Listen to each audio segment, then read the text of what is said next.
Today we're hanging out with a duo who are inseparable and have been making excellent music from the time they really came out.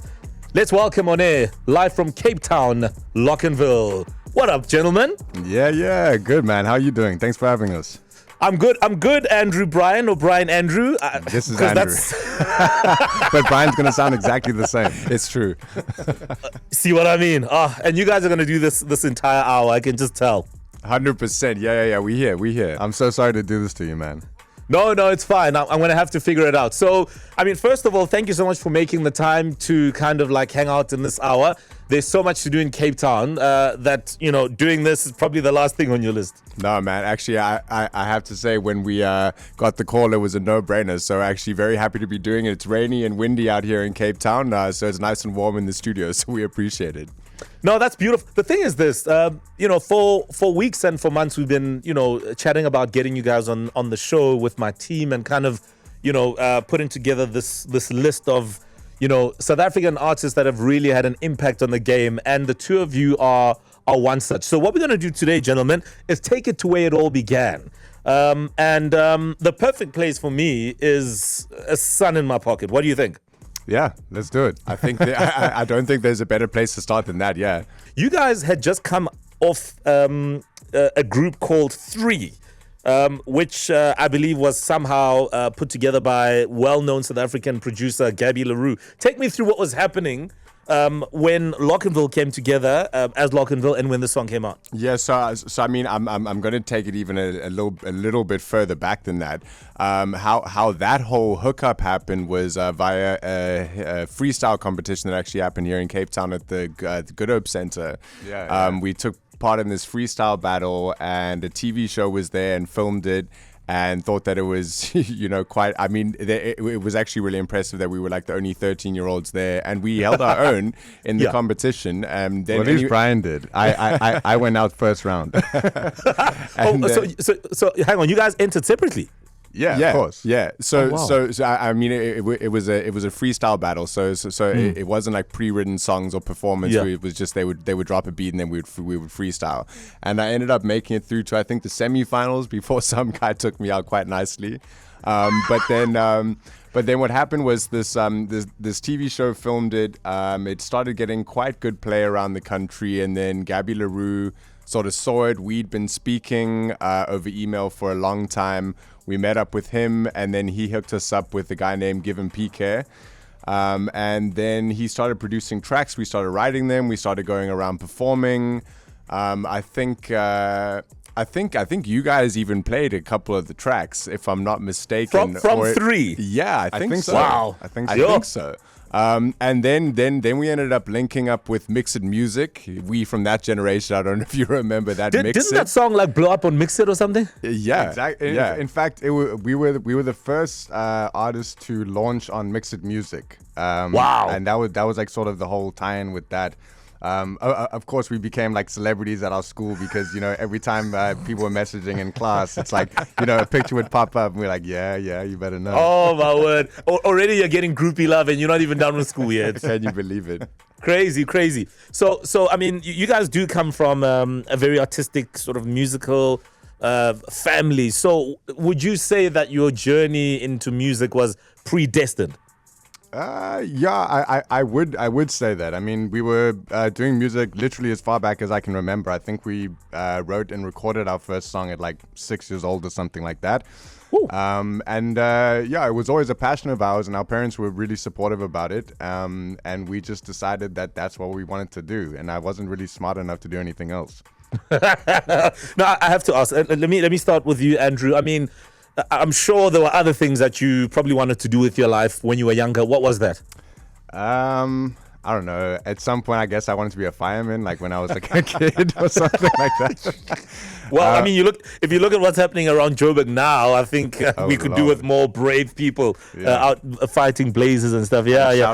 Shout out to those guys while we're on the topic. Yeah, big time. Absolutely. It really is tough business. What about you, Brian? What did you want to be low-key? Man. I've always said that if I wasn't in music, I wanted to do something in film. I've always wanted to either kind of be an actor actor or director, and I still have that passion in me somewhere. But my sort of interest these days. So this is going to sound very, very left field for a music artist saying this, but I'm very interested in data science at the moment. So I'm taking a whole basically an IBM certification for data science. So that's kind of what I'm trying to venture into now. But yeah, when I was younger, something in film, director or actor. Yeah, and there's nothing wrong with having multiple career paths in life, guys. It's perfectly fine. 100%. I'm all about fine. that. I'm all about that. And I was actually lying. I am quite smart. So Probably. Today on My First Hit, we've got the electrifying duo Locnville. These twins are on fire. They double up on you and you got nowhere to run. They're down in Cape Town because, hey, clearly the Republic of Cape Town is much better than the Republic of the rest of the country. It's fine. I was pleasantly surprised to discover that you guys were born in New York. that's correct. Yes. Where in New York were you born? Do you remember? Manhattan, somewhere. Okay, but you spent about, 2-3 years there before you moved here? That's right, yeah, because our mother's American and our dad is South African. Actually, he was born in Sierra Leone. So yeah, we were born there, spent about 18 months, something like that. And then my dad wanted to take us to South Africa to introduce us to his side of the family. And they ended up staying for a while. They then got divorced. My mom went back to the States and we stayed on. And that's our life story in about 5 seconds. Nice. Yeah, it's a beautiful life story, which kind of also explains, I think it's Brian's desire to get into film or something because of mom, right? I wouldn't say directly because of her, but I mean, yeah, maybe. Yeah, sure. Let's talk about as Locnville. Now you're starting out. Yes, you had a bit of a run with 3, but how did you know what sort of music to put out? I remember a very sort of clear memory that I had when I interviewed AKA the one time, and he said that he wanted to be like Michael Jackson, right? You know what I mean? So, did you guys have an idea of what kind of music to put out? Yeah, I wanted to be 50 Cent. for real? Yeah, for real. without the bullet still stuck in you 100 years later, right? Yeah, I just wanted to be cool and have everyone yo, it's 50 Cent. What's up? But actually, I can remember back in the day when we were first making that album, and it only actually got released about a year after we made it. Yeah, and it was funny because when it came out, everyone was like, "Wow, this is such a fresh new sound." There's something so different about it, and we were really taken aback because we were like, "Oh man, all we were trying to do was actually make something." Yeah, we were just trying to make something that sounded right now. So clearly, we don't know what we're doing. Oh, okay. So it was what was the influence you would say on your music, or who in terms of artists, in terms of genre? Yeah, Timbaland was a big one at that time. When he was doing all those tracks with Justin Timberlake and Nelly Yeah. Furtado and basically everyone. I mean, I don't think that there was anyone that he wasn't doing something with. I'm still a fan of that stuff. I heard it on the radio the other day, and yeah, it was a very nostalgic moment for me. In fact, I remember when Son of My Pocket first came out, Andele actually thought it was a Timbaland track, And we were we so went nuts. happy. Yeah, we went couldn't nuts. believe it. Yeah. I mean, I'm just thinking also around how easy or difficult it must have been to put music together. I mean, you guys were new, right? Yes, there was a bit of buzz, etc. But would you say it was a bruising experience, like what some artists go through, knocking on doors, getting rejected, etc.? Yes. Oh, Yeah. yes. For years and years and years, absolutely, yeah. I mean, we even had we had some shows at in the very, very early days. I think the song might have spun on radio a couple times, but I mean, we were 18 or I don't know, 17 or 18 at the time, but looked 14. And so everyone was like, why are these guys in this club? And we would do a show and the crowd was just absolutely cold. And I remember They just stand there and stare at us No ways. and I remember I even called the promoter up afterwards and I was like, yo man, do you want your money back? Yeah, for real. So you were like, oh, this is so bad. Nobody should be paying for this, guys. I think both of us looked at each other. We were like, should we just quit? Should we just quit right now? But I mean, surely that teaches you a lot, and surely there's a lot that you gain from that, right? 100%. Of course, yeah. Because I mean, there's no rule book for this, and it changes all the time. So it's the very definition of the school of hard knocks, Yeah, no, I agree. I mean, Sun in My Pocket did wonders. My producer Liam actually reminded me that song featured on one of the FIFA PlayStation games. Is that true? That is very true. In it was fact, on FIFA 11. I was FIFA just 11. I was literally just going through our stories right now, and I see that that somebody an account was just posting it up because a lot of people really enjoy that song. I think it was voted one of the best songs on the FIFA game. Yeah.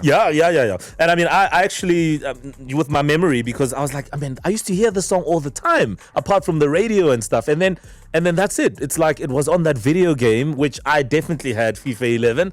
But that's massive because that playlist is iconic. Every time they drop the video game in that particular year, they feature, indies, well-known artists, etc. So that must have been crazy for you guys, right? It was, yeah. It definitely was. I mean, it all came together very quickly. We were in LA and we ended up meeting with the boss of EA at the time, Steve Schnurr. Yeah, and then and we were just kind of like talking. And then he was like, "Yo, do you guys want to put the track on FIFA?" And we were like, "Yeah." And that was basically it. Like we didn't sign any contracts, nothing. It was just like a verbal A agreement, handshake deal. Yeah, for real. Oh, did you at least give them your bank details? No, man, we got nothing from that. We got nothing out of that, for real. Whoa, slow down.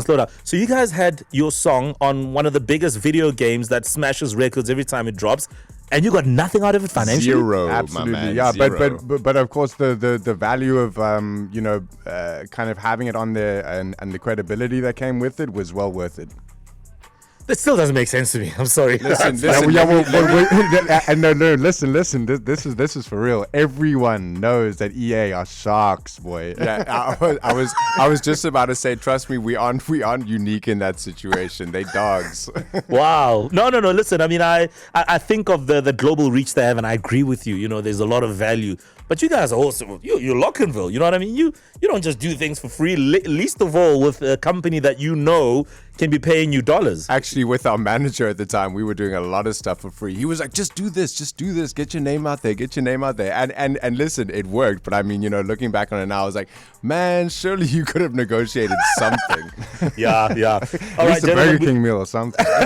You know what I mean? Like a Burger King forever. Yeah. All right, we're hanging out with Locnville, and they're coming to me from our Cape Town studios. So they've traveled far and wide across the country. They've wowed millions across the country, and they've obviously taken their ability to the world. So it's quite literally from Sun in My Pocket to the world. Andrew, Brian, being famous at a young age comes with a lot. Yeah. What did it come with for you guys? And yes, I mean, I'm sure the groupie love was next level. What did it come with being famous at such a young age? I don't think either one of us really knew what it would be like. I mean, until you've experienced it, you can't understand kind of what it does to your perception of things. And one of the things that I certainly noticed, and I remember my brother and I used to have conversations about it, is when we sort of started to kind of be in the media and everything like that, a lot of people would kind of just immediately assume that we had really big heads and that we kind of thought we were really important and stuff like that. So they would immediately kind of have that perception of us, and then they would treat us in a way if that makes any sense. You understand what I'm saying? Yeah. So it's a presupposition that, because you're Locnville, you guys are massive. Surely you must be arrogant. Surely you must be full of yourself. But were you guys? I mean, was there ever a point where you guys didn't felt... even know fully what was going on? I can tell you that right now. We really did not even know what was going on. We only started getting cocky at around like 2014. It's true. It's true. Oh, and there it is, ladies and gentlemen, the ugly truth. You heard it here first, yeah. Was there ever a point where you guys felt invincible? Like, where you're like, you know what, we're Locnville and ain't nobody gonna F with us. Absolutely. Probably, yeah. But I think it only lasted a few months or something like that. but I mean, definitely, I think the strange thing for me was it wasn't our perception that had changed. It was everyone else's around us perception of us that changed. And that was the really weird thing about fame, at least for me. Yeah, and I mean, I completely agree with that. And for me, going out and being recognized everywhere, and it's so funny because I mean, we haven't released music in a few years now.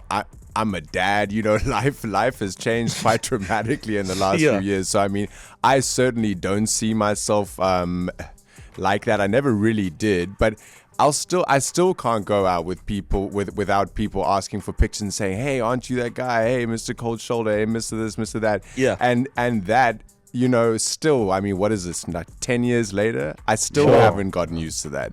And so when we were young, I mean, when we were in late teens, early 20s. It was really something to get used to because eyes were on you all the time. And, in camera phones, it just started getting very popular. So we just started drinking, so we were like hungover all the time. So, I mean, listen, So even the rider changed. The rider was like, we want like yes. 5 bottles of champagne. We want yes. Yeah. But, So, I mean, there are probably a lot of experiences. Like, for instance, when, in the time that former President Nelson Mandela was alive, I'm sure there were a lot of people, even famous people that would have loved to meet him, for instance. What was that for you guys? With now knowing how popular you were, knowing how the world had acknowledged you and had sort of basically affirmed you as Locnville, what are some of the things that you got exposed to that you thought never in our wildest dreams? That's a really good question. But to be honest with you, I mean, everything that happened kind of happened organically and kind of a little bit, like, I don't know, like slower than I think I would have imagined. So like when all these big things happened, I think that we were ready for it. But definitely, like, one of the biggest experiences for me that I still look back on just as a huge highlight was winning the MTV EMA. In 2013. Yes. Yeah. And that was wild because we were up against really stiff competition, and so that was a huge surprise for us. And we got to go to Amsterdam. We were chilling with like Miley Cyrus and Calvin Harris and Afrojack and Katy Perry and, walked. yeah. No, but hang on, guys. It insane. wasn't Miley Cyrus. It was Hannah Montana. Come on, gentlemen. Come on. No, sir, that was Miley Cyrus. That was Miley Cyrus, my man. Yeah, and like when did you get a chance to interact with some of these stars and like Yeah, were of you? course. Did you have a swagger about like, well, we're also like in the same WhatsApp Look, group? I mean, or when mixed group? when you all sitting backstage, it's like there is no line or big table, so everyone's just kind of commingling with each other there. So I mean, it was actually really nice, and all of these people are nice people. I think obviously there's pressure, and you walk out and people see them a certain way as well. But if you just speak to them like people, like they're all normal people. Like Calvin Harris, for example, is like super chilled. Wow. And did that surprise you? Yeah, man. I was a super fan of him back then. I still consider myself a fan of Calvin Harris, but I was a super fan back then. So I remember the first time meeting him. Within the first 30 seconds, I remember just kind of thinking like, oh, is that Calvin Harris? I was like, that is definitely Calvin Harris. But then, yeah, you get to chatting with these guys and you realize that they also doing the same thing that you are, and one of their managers told them to be there, and they're excited and a little bit nervous, and it's the same thing. Yeah, no, absolutely. It must be something else meeting your heroes, and there are people that experience that with you guys, where they're in a room with you on the same lineup as you, and they're like, yo, that's Locnville. These are heroes. Does that have a similar effect, the same way it did when you guys were meeting Calvin Harris, or was it different? I don't think that even to this day we kind of see it that way. If people do kind of come up and they're like, oh, it's such an honor, it doesn't feel that way, but it's like, like thank you and everything like that. But I certainly don't feel like I'm super important or anything like that. That's fine. Well, to the world you are. So obviously, in the midst of everything, being a dad, changing lives and all of that stuff. There've been albums that you guys put out over the years, but let's talk a bit about what is happening now with you guys. I mean, there's a song I'm about to play out with called "Be My Love." You guys last dropped one sometime during lockdown. Was it somewhere there, 2021, somewhere there? Yeah. That was the Burn Box album. Yeah, the Burn Box album. Yeah. So, I mean, what's the plan? I mean, you guys are featured in this next song I'm about to play, but is that now the appetizer for more to come from you guys in terms of an album, or what's the story? For sure. I mean, yeah, we are both living in different parts of the world. at the moment, and so we aren't living together or spending nearly as much time as we did prior to lockdowns happening and everything like that. So we are still making music, and we will still definitely be putting out stuff. I mean, Andrew put out a solo EP recently, so I think everybody should go check that out as well. It's Jenga, DJENGA. Thanks. That's my manager, Brian. I'm the manager right here, yeah. But yeah, we probably definitely will be putting out stuff. You know, I think both of us are in a space where we're feeling like making music is fun again, which is a really good space to be in. We don't have any expectations. We're not like looking for anything, so it's sort of just authentic, I guess. Yeah, which is really nice. So I think, yeah, you definitely will see some stuff. I can't give any dates. I can't give any time frame, but yeah, probably at some point. Right, performances, anything to look forward to, gentlemen? Yes, sir. We actually did a show recently in Nelspruit that was amazing, part of the Rugby World Cup game. And then next weekend, Sunday, we've got a show here in Cape Town on the 24th of September. And that's at Deus Ex Machina, if I'm not mistaken. Deus Ex Machina. Well, I don't know how to pronounce it, but yeah, that'll be the show, and then I'm gonna be heading off again, and then we are currently in the planning phase of a March-April 2024 tour. I love that. So check out Locnville on the 24th of September in Cape Town. Your tune with Max Harrell, as we get into it now. I mean, it's nice to be featured. It's nothing new for you guys, but it's always about a vibe and a connection with the artist or producer or DJ that you work with, right? Yeah, and I would say that this is more of a collaboration than like a feature, because it was we were how do you do it? It's at Max Harrell X Locnville, but yeah, we've done some work with Max before. We've done some co-productions. He did a little bit of work on one of our EPs, Tribes and Angels, but we had never actually done anything official. And he sent this beat a while ago, actually, and then Drew wrote a song, and Max said, I sent it to Max, and he said, no, it's too depressing. So then I took a stab at it, in between load shedding and crying babies, and I love it. That's all the inspiration you need, Mo. Absolutely. Yeah. And then yeah, we came up with the song that it is today.